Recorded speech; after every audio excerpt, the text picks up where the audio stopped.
of the Life Reimagined Show. So, how you guys doing? You ready for this winter weather? I don't know what you want to call it. Well, I'm not ready, but I'm getting there. So, got my layers on, but I'm outside right now, and I am going through my shed. For those of you who don't know, we've been going through a remodel, so that's what's behind me. I did an episode on cleaning out the van. I've cleaned it out. I hadn't taken the next step of getting it. Um, Jeremiah, we're out here um, grabbing things out the storage and grabbing things out the storage. And so we found some goodies. So there was a perk to me being a hoarder. I'm making light of that, and then I'm going to explain it later.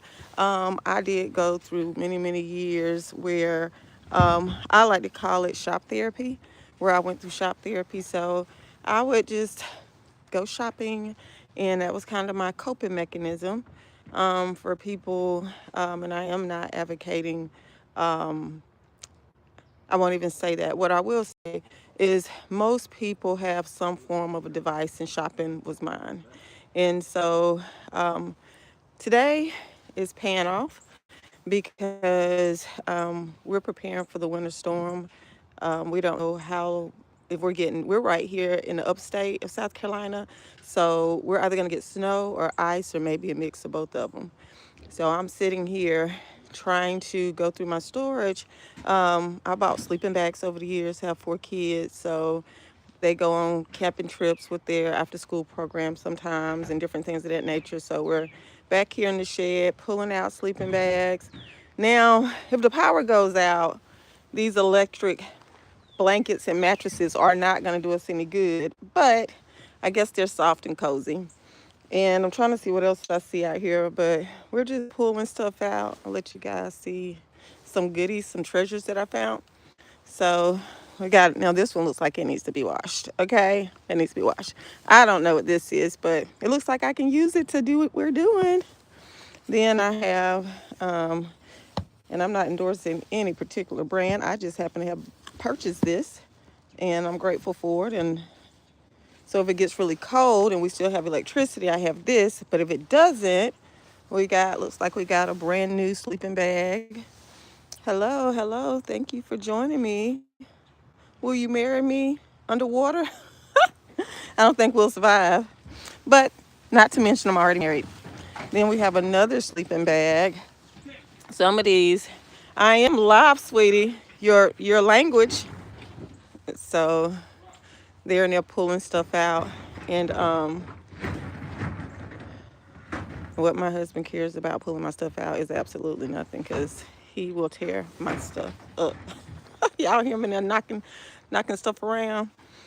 Um, but yeah, that's what we're doing this morning. What I was originally doing was trying to get my pictures for my older son, who's a senior this year. I was trying to get, I'm gonna walk away for a minute because they're out here banging and moving stuff. I actually want to go in that storage room and see what's in there because one of the things that my husband does, if you guys watch, I'm always complaining about is he likes to take my stuff and just do whatever he wants to do with it. So it's no telling what's in that storage room. And while he's pulling stuff out, I'm gonna try to get in there and see what I can find. Um, like I said, shopping was one of my superpowers. I am working on that in this season, but as for right now, um, trying to see. So back to what I was initially doing today. I was initially trying to get pictures together for my son. Today was the deadline. I had to call, what is it called? Jocelyn, the one who does the pictures for the seniors and the rings and the Letterman jackets, all that stuff. And I called them panicked today because could not upload my son's pictures because anybody who knows me, I have 1,001 pictures on my phone. And so my phone is full. So I was panicked, and so I called them up, and there's going to be an extension. So I'm coming down from that. But one of the things I want to talk to you guys about, and is I'm not a doctor. Before I say this, I'm not in the medical profession at all. This is not medical advice. This is just me trying to educate myself, and these are my personal beliefs about things that I can do to make my life better in this season where I'm trying to transition. So I have been under high stress for many, many years. I like to say most of it is self-inflicted, because of fears and anxieties and things that have happened in the past, and me kind of carrying that into my present. And so I am making a declaration with myself that I'm not carrying all that stuff into my future. So one of the things that I'm doing is I'm trying to slow down, and I'm trying to self-regulate. What does self-regulate look like? Regulation look like to me. One of them is just me pausing, me slowing down, and me also knowing when to stop. One of my favorite new words is no, or not now, or let me think about it. And I should say not just words, but phrases as well. So I'm trying to figure out, like, what I had to do today is I had to figure out what is a priority in my life. What can I do right now? What do I have control of in this moment? What do I not have control of? And what I didn't have control of was my phone, my images, uploading them to my email. I'm not able to do that because my phone, like, I probably literally have about 10,000 pictures and things on my phone. So, what's that, Jeremiah? Random. Let me show y'all Jeremiah. Jeremiah, you're my hero today. You're bringing in all the good. Let me see what you got. I know you like this stuff. Oh, we found a little heater. That's what we were out there looking for. Oh, that's not the one. Jeremiah's not trying to let me. Jeremiah, come show the people the stuff you found. This is like a treasure hunt. Come here, Jeremiah. You can look at it inside. It's cold out there. It's cold out here. I'm not cold. Y'all want to know why I'm not cold? I have a huge jacket on. I have a huge jacket on. I have a jacket underneath. I have a sweater on, and I have a tank top underneath that. It's kind of hot out here. I mean, maybe if I didn't walk around with a hoodie on, like it was a full coat, and then I bought Jeremiah coats. Matter of fact, I stopped buying Jeremiah coats this year because what I realized was he's not gonna wear them. Where's the stuff you just brought in, Jeremiah? Okay, he's not gonna wear them. Oh, you had to come in to get warm. Sit it right here for a minute, Jeremiah, because I'm gonna turn this light on. It's a little dark in here. I cannot wait till we. I am gonna wear coats. I just like. You are gonna wear coats one day. You won't have fashionable hoodies. I'm still alive, sweetie. So I'm telling you, you're not on. You're not on. I'm not. You're not on, Ronald. I'm gonna show this stuff right here. I'm not showing you. I'm showing this stuff. Move, Ronald. Why would you sit? Well, everybody needs a break. Everybody needs a break. Ronald want a cigarette break. Jeremiah want a cereal break. I'm going on a shopping break. So I'm gonna show you guys. So I showed y'all this already. I don't know why I brought it over here. Jeremiah, do me a favor. Sit. Hold on. Sit this right here for me. What? Sit that right here, cause it's dark. It's dark right here. Yeah, I cannot wait to get new fixtures. So let's look and see what goodies I got. So I told you guys shopping was my thing. So it looks like I found a little heater cooker. Now, whether this thing works or not, I don't know what I was thinking when I bought it. I was thinking maybe it would. It looks like I got a little backup power thing. So I need to charge that up. Whoop, whoop. I got a little camping lantern. So at one time, and we've never been camping as a family, but we planned on it. And we weren't able to go. We don't have a lot of stuff. That's another little light. We got a few batteries here. Not a lot. And then we only got like two of these, the little things that you can cook with. And is that sanitizer? I don't know what that is. So,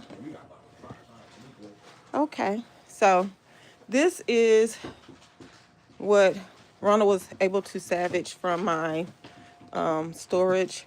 Um, I'm kind of laughing at myself now because I literally was a hoarder. Like the people you see on the shows, I had a little bit of everything. Um, but sometimes being able to have a good eye for things pays off. Today, it's one of those days. I don't know if we're going to have a lot of um, snow or ice or what the situation is going to be.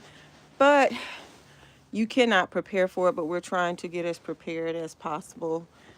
Went yesterday, bought some snacks. I bought a lot of comfort food. That's what I bought because if I have to be here, I want to have something to snack on. But how does all that tie into the Life Reimagined Show? So the Life Reimagined Show is just us taking small wins and celebrating them, celebrating motion and action. Because so many times we say, I wanna, I'm gonna, and we don't. We're still at the same place 5 years. We're at the same place today that we were at 5 years ago. And my goal is to show how taking small steps, becoming conscious and intentional, can actually help me change my life. So one of the things I know about myself is that I love talking. One of my superpowers. I've been doing it since I was a little girl. It's one of those things that get on people's nerves. And hi, my friend. I see you just joined. Thank you so much. But that's one of my superpowers. And as a little girl, I always wanted to speak, like be a public speaker. And as I got older and moved into my middle school and high school years, I wanted to inspire and motivate. And today, as an adult, I am finally at the place where I can say openly, I want to be a motivational speaker. So, like when people say, what do you want to do when you grow up? And so I am not challenging myself, I'm just living out loud. So that's why I record some of these random things that are going on in my house and my family, and I'm getting on my family's nerves because this is just who I am. And one of the things that I've done for years, and when I went through depression, what I found is I was not being my authentic self. I was quiet, I was reserved, I was trying to fit into the box that society had created for me. And truthfully, I'm too tall. I'm just I was too big for that box, and all of us are. None of us belong in a box. All of us have a superpower. All of us have a superpower. And I am trying to walk in my superpower, and I'm encouraging you to come along with me. So come along with me. And one of the things that I hope that you will notice is that my life is far, far, far from perfect. A lot of chaos, a lot of confusion. And in this season, trying to actually put out some of my fires that I've created. So, like I said, hoarding and shopping, yeah, that can create a lot of chaos very, very fast. So, just being mindful, being intentional, being honest, honest. I think I talk about this a lot. For me, the first step for me was truth. And the truth wasn't looking at people outside of myself. The truth was looking at me. The truth was, where am I at? How did I get here? What can I do to change the situation? And so one of the things I did, I think July of last year, is I left my job. I was working in a very toxic work environment. I know a lot of people hate to say stuff like that out loud because it seems like, oh, what kind of person are you that you would talk about your company? Well, I'm not talking about my company. I'm talking about my experience at a company. And for me, it was very, very toxic. There were a lot of things that I absolutely loved. For example, I loved my job. I did not like the way I was being treated. So I left my job, and I recently started a nonprofit. The nonprofit's primary goal is just to help people through a transition, people who are transitioning, helping them to find their superpower, helping them to find those skills, helping them to build that confidence, the same things that I'm actually experiencing myself. And how do we do that? The way that I'm doing it is just like I stated, through truth, through honesty, through being realistic. And let me tell you, I'm currently working on a book, and it's interesting how, and I don't even know what I want to say or how I want to say this, but it's interesting how sometimes we believe things that aren't true We know they're not true, but we will stand and fight for those things. And that's the very thing that's keeping us in bondage.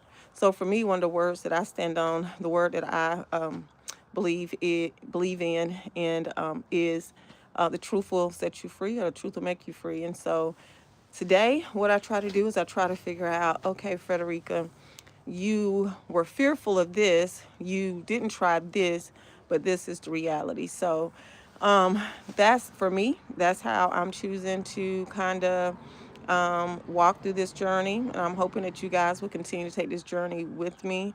I did want to talk a little more about my son's senior pictures because I'm learning something about myself. And I know a lot of this comes from the trauma that I've experienced.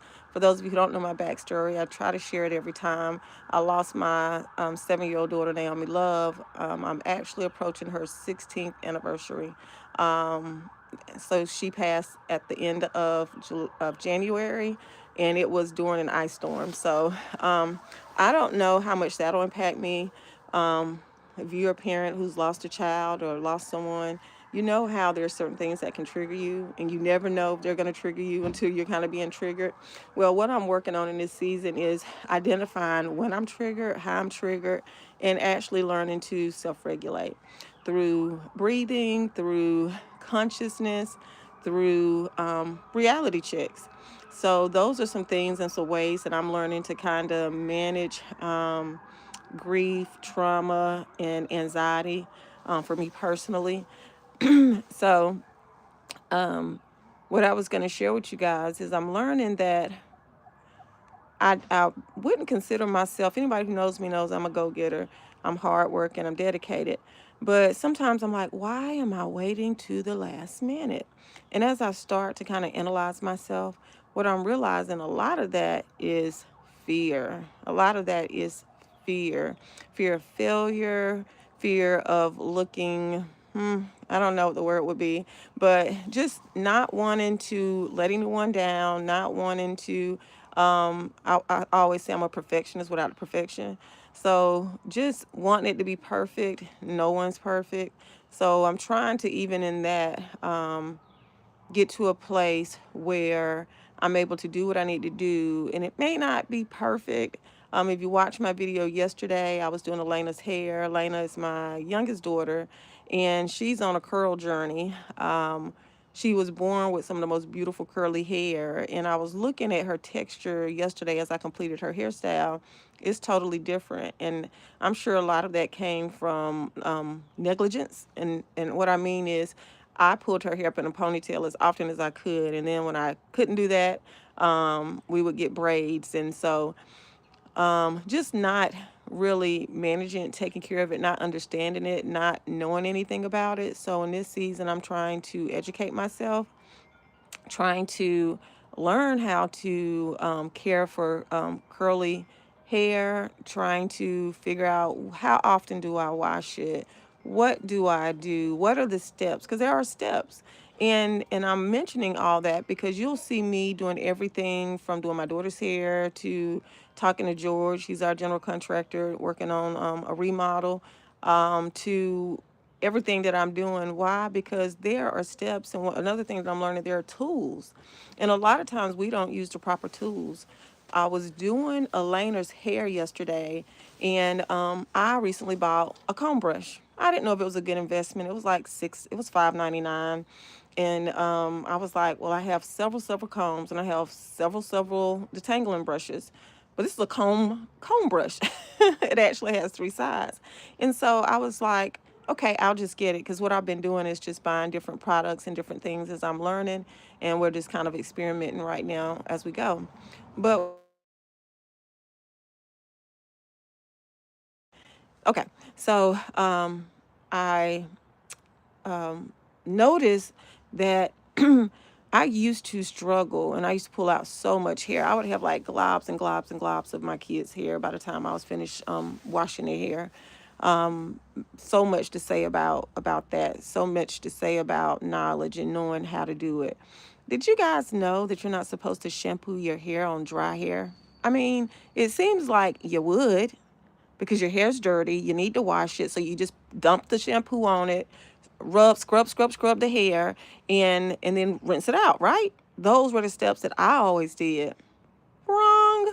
Wrong steps. Wrong steps. So that's what I'm saying. Knowing what you're supposed to do and how you're supposed to do it is just as important as doing it. So, if you guys, somebody said they had a question. Okay, I got some kind of comment. I don't know what that is. But I knowing the tools, knowing the steps, educating ourselves. So that's what I'm trying to do in this season. I don't know a lot of things, and the more I'm learning, the more I'm realizing I don't know. And being okay with that, and being able to ask questions. So what I found, as I mentioned, everybody has a superpower. Just because I don't know, there's somebody else out there that does. And so that's one of the reasons I do love YouTube. And I'm not, that's just my personal, is because if there's something you don't know, you can go and you can find out. So if you guys are interested in learning about hair, for example, come back and watch Elena and I. We're discovering together.